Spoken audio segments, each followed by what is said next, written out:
Now that we have our model, we need to have some way of deciding how this model might be better than a different model. Remember, when you went ahead and found your linear models, you used a different pair of points from the other people in your team. And they'll come up with a ratio of two linear functions. You'll come up with a ratio of two linear functions. And what we need to figure out is which one of yours is better. So we're going to do that by calculating the error. We're going to find out how much this rational function is missing these 2 points down here.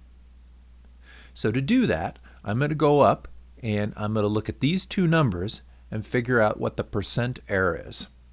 I'm going to go over to D6. I'm going to type equals a parentheses.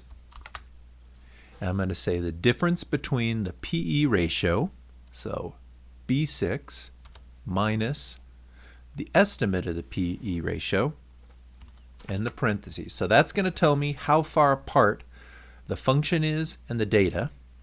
And then I'm going to divide that by the data value.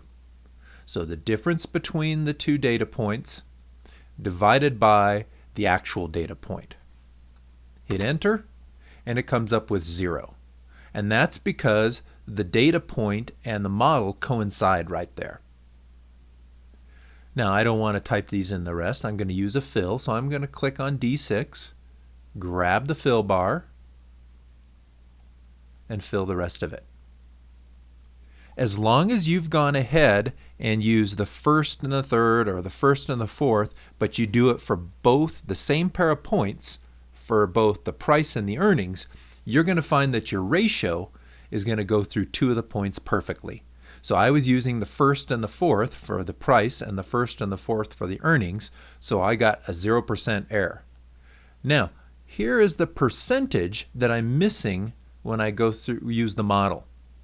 And what's interesting about this is it's negative because the data points are below the model, but these are decimals. If I want to go ahead and convert them into percentages, I can format that a little bit differently. So I'm going to go up to where I see the 1, 2, 3 here, and I'm going to look for percent. And what that does is it'll convert all of those numbers to actual percentages. So instead of saying negative 0.0875, now it's going to come up 8.75%.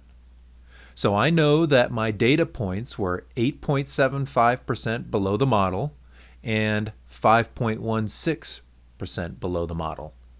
This gives me a way of comparing this model to a separate model that another team member. Ideally, you would like these numbers to be as low as possible.